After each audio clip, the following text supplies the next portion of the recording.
Hello,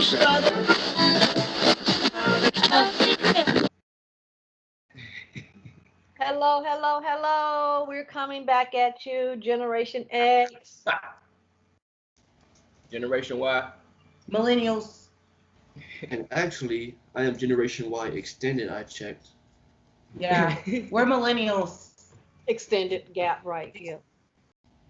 But you're still there. Good gracious. So who's gonna start? Who's gonna say? Matter of fact, I'm gonna let you all run with it. Well, I'm gonna say that the if those that don't know that me and Dre purchased a home recently, and the whole point of us purchasing the home is to eventually purchase another home and turn the home that we live in now into a rental property. But until reading this book, we probably didn't realize that we had other resources outside of ourselves to purchase a rental property and turn that into income. So basically, this chapter is kind of breaking down how to find rental property, how to find real estate and turn it into rental income. Um, there are other ways to do it outside of just doing it on your own. You can get investors to do it, right? And Yeah, that was like the main thing I was thinking of. Like, if you can get, I say a good 8 to 10 people, maybe around tax time or something, throw in a good $3,000-4,000 and just purchase the home outright. Get a property every year or something, you know, like Right. because I think the main thing that they said about this is banks are more acceptable to give out loans for homes because they know it's something that's been proven and tested over time rather than getting it something from a start of a business. So Right. like you don't have to reinvent the wheel to get money in a lot of these ways.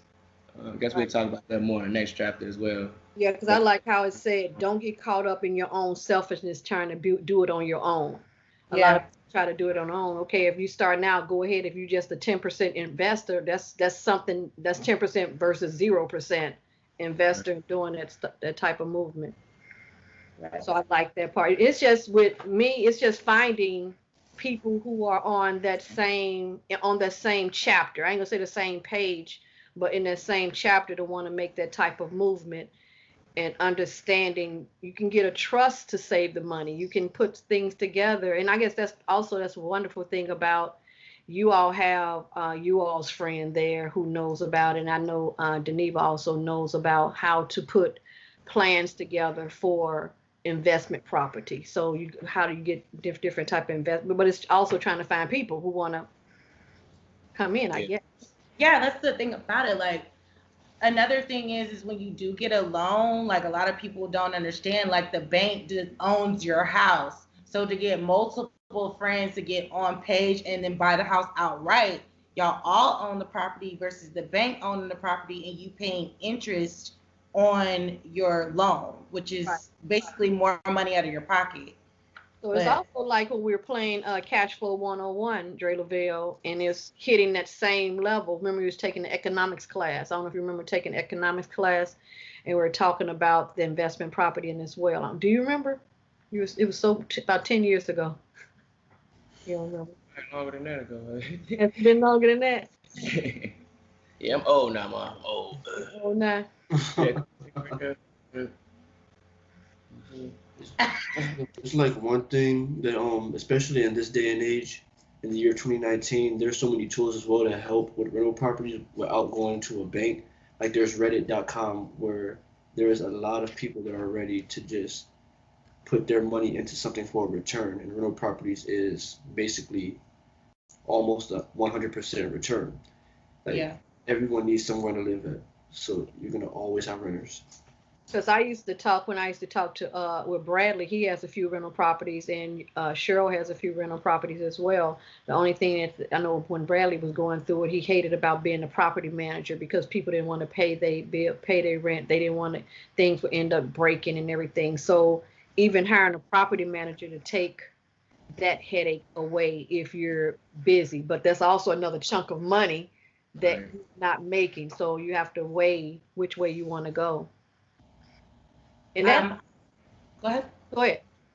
I also like the idea of looking for properties that are already occupied and the owners are ready to sell so that you can just keep that person. Let's say that it's been occupied for 5 years and the owner's like, well, I'm ready to sell. But you can have those occupants stay in the home and you have automatic cash flow from the people that are occupying the space. And that's a lot of times families, when people end up deceased, they don't want to keep the property and they want to end up finding out how to get rid of that property as well. So looking for that. Okay, I guess that's all with chapter 14. 14 was a lot, but I know I have so many books around the house that talks about real estate investing and things like that, and worried about real estate investing. My thing was finding people who were, now since I might go on and go in with my sister, since she has having that same mindset. Okay, y'all ready? Get us some duplexes. 15. Yeah. How to generate royalties. I think this is part two. Oh, right, because they was talking about Amazon, because I have an Amazon sellers account. Look at all that. I was so excited about this chapter because I had already been doing this. You was on that too. Yeah. We had talked about this, I think. Yeah. In the first couple of chapters about you can get an easy Amazon sellers account and you can purchase things low, like if you go to wish.com, you can find those same items that are already listed on Amazon, purchase them in bulk and resell them at it has to be a 10%, at least a profitable increase, right? And that's what we were talking about in the beginning of the book was what's a profit. So you have to figure out. Another website is called Alibaba.com. Check that out. Yes. AliExpress, Alibaba, eBay. Yes. Everything. People really trust Amazon. People trust Amazon. Matter of fact, Amazon Prime is going on right now, and I have an Amazon sellers account, and a lot of people are buying because it's Prime. I guess if you're a Prime member, you get it, and you guarantee that they're going to get their item within the next day. They'll go ahead and purchase it from you. So. And another thing with Amazon, like when it comes to generating royalties, because I like to write, is Amazon does have the author program to where you can just basically write, give them what you want your book cover to be. Mm-hmm. If people buy it, they'll ship it out automatically for you, and you'll get 70% of the entire profit. Yeah. And that's your skill. When he started doing this on Amazon, wouldn't that be something? I think he did. Oh, he did? Yeah. I know he. So they basically did the cover, the publishing, and everything. Yeah. Okay. And the other thing about that's royalties. That's his gift. His gift is writing. He can, because he knows that's his gift is writing. Me, I'm still stuck on writing our book, Dre Lavelle. I was like, I need to just find time that I dedicate towards that time, because whenever I talk to people about our experience, they were like, wow, for real, you all need to write a book because people don't believe anything can be done that way. And I'm like, really? I thought it was common, but how people, when I end up talking about it in my classes, they end up telling me like, no, you're a great motivation, inspiration, you need to go ahead. I'm like, okay, let me go ahead and write the book. And also, remember when I was getting my master's, I had to write a curriculum on, you said write a curriculum on how I raised you. Mm-hmm. And I have that, and I can have that's like a little you can outline, sell that. Just sell that part. It's already written. It is. No, I want my part on it too. I need some of that. So I mean, I like how he talks about it's like there are so many hours in a day. Most people only know how to make money one way, and that's by selling their time. I think that's been changed with the millennials. You all think a little different. Especially like all this YouTube and social media and all that stuff. Like you basically racking up different streams. Like who goes to get CDs anymore? Nobody. So it's like all about streams. So you can like actually make money off stuff like that, or even like you said, well, like the Amazon thing. I guess all like within like since probably like the year 2000 or something, it's been on a steady rise of Right. like, even Or going you to the get store. something A lot that's of people don't been, go to the store. go ahead. So even like going to stores, a lot of people order stuff online now, like as well, like for regular stuff, Right. grocery shopping. It's like Leggings. I sell leggings and make $20 a legging. it's like even if you look at Shopify.com, it's another Right. website to sell to, like that you can sell on. It specializes in drop shipping, so it's real good to make money off of. So yeah, I like how it said you can import white label products on the Alibaba, and that means white label. That means you can put your own label on it. Yeah. I'm like, okay, you get some pots and pans and said they were pots and pans made by generation to generation. Yeah. So, Yeah. Oh, I'm wearing my shirt. Every time you levitated make some minds, grits, you gonna be looking at me. levitated minds, pots and pans or Around cookware macaroni. paste. And you're like, we have our levitated mind. We're cooking. We have our cooking show, and it's levitated minds pots.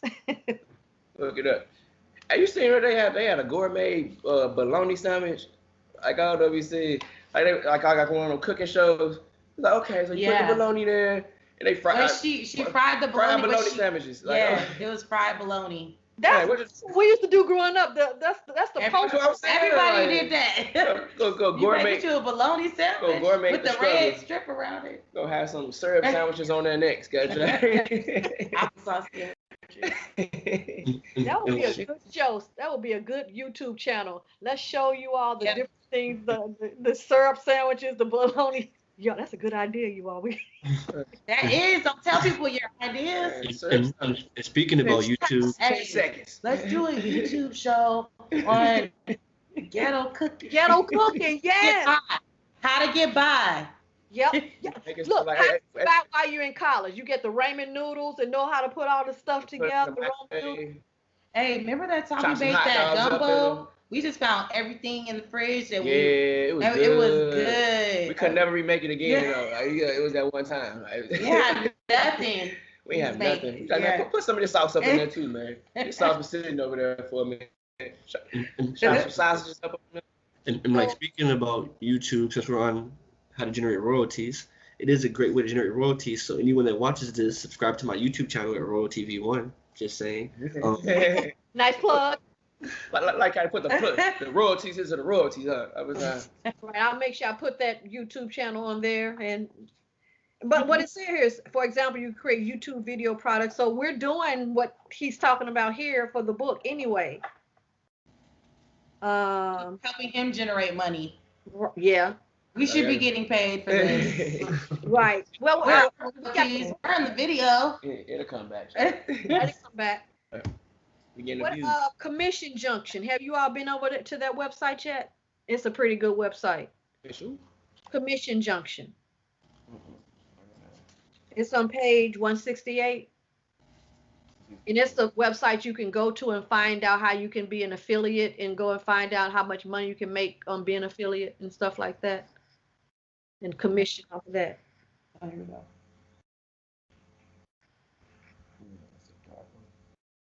Well, speaking about affiliate, everyone use my code ROTV1 on threadbeast.com.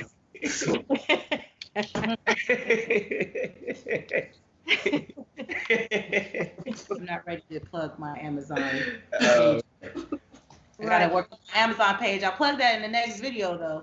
Right, we'll put that there. Blue Savage wear. Sorry. Page 169. What else you got? You got anything else highlighted on that page? On 168? What? Oh, see it. It's a cricket. 169. I have to say, why not take the concepts that you teach and write a book? I'm like, yeah. So, because people do that a lot. Like every time you want to find out how to do something, I have to learn how to get to the battery of my key thing. I YouTubed it. You know, they had like a whole bunch of people that got that same problem. So it was anything for real. Even if somebody else got a video out already, like how many times you see a liquor store right next to another liquor store? You know, they both doing big good business, but or what you end up doing is you see that video and see the comments on the complaints about the video, and you change what they're complaining about and apply it to your video or book. That's a good idea. Be the 2.0 version of it. Yeah. So you're changing that. And like, what's it called? The one thing, cause I'm just looking back at this, cause Rob did say it like 10 times in 10 chapters, in the past chapters, about sitting down and jotting down items. So I'm gonna change it up a little bit and do it how I write. So sit down for 10 minutes and turn your brain off, and write down different ideas. Do not stop. Don't worry about errors. Don't worry about any of that. Just write down ideas nonstop. Don't think and go, maybe this would be a good one. No maybes. Just write it down. Write it down, right? Even if it sounds stupid. Yeah, sometimes the stupid stuff comes to be the yeah. Like you ever think about like remember when Will Smith was supposed to do The Matrix, but he ended up doing Wild Wild West?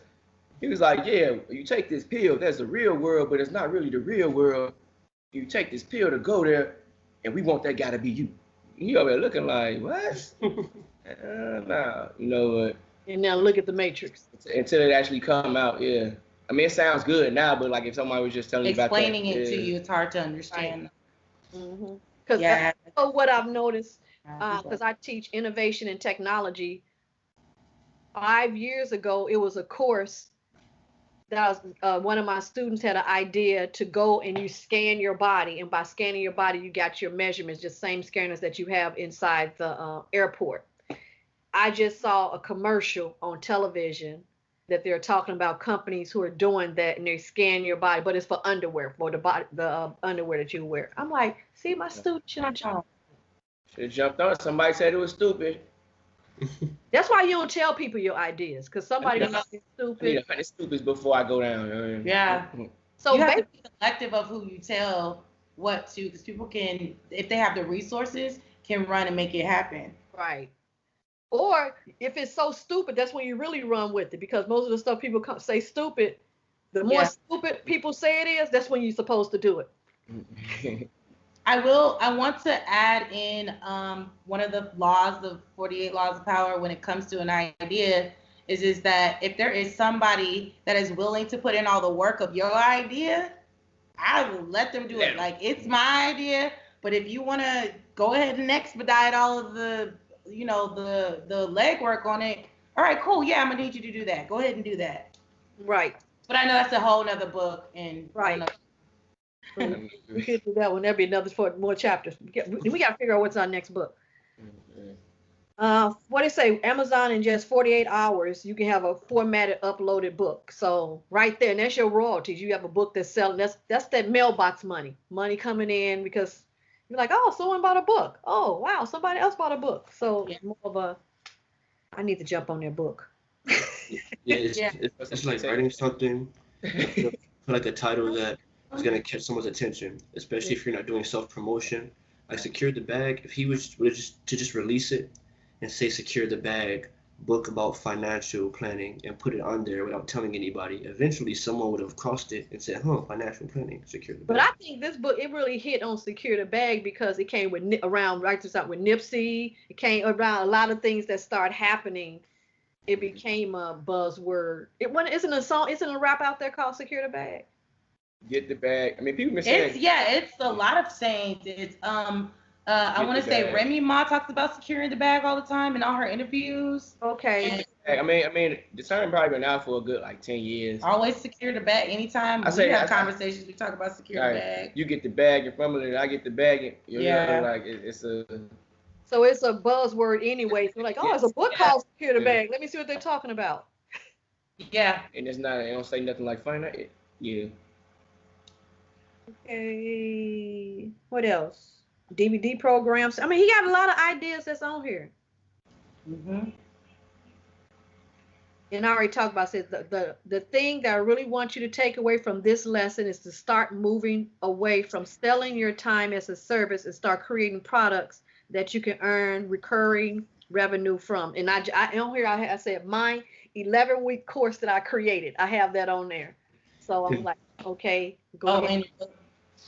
I actually think that that because you're a teacher and everything, you can actually get it to the whiteboard and make YouTube videos teaching certain subjects and sell it. Yeah. look at all the other people that's doing that online and I want to just have selling that service. I want to have a. I need to have the. Yeah, they have nice computers now that you write on top of them now. Yeah. That's all upgraded now. Yeah. Rent 'em spoons. All righty, you all. We on how many minutes we at? You remember that? 21 minutes. Huh? 21 minutes. Okay. Remember Cole came up with that idea of rent 'em spoons. He's like, you give them the soup for free, but you gotta rent 'em spoons. That's Really, a good idea. From Yeah, Cole. really. Nah, but then like when MC Hammer bought their restaurant, he was like, I'm gonna turn this joint into something else. He was like, what? Rent 'em spoons. Cole, like I told you. Yeah, because everybody thinks Cole is dumb. He but- is dumb. So let's do this. Let's stop this chapter. Let's do 16 separately. So let's Okay. go ahead and let's just go ahead and close out with the part. All right. All right, we're done. Secure the bag. Ah.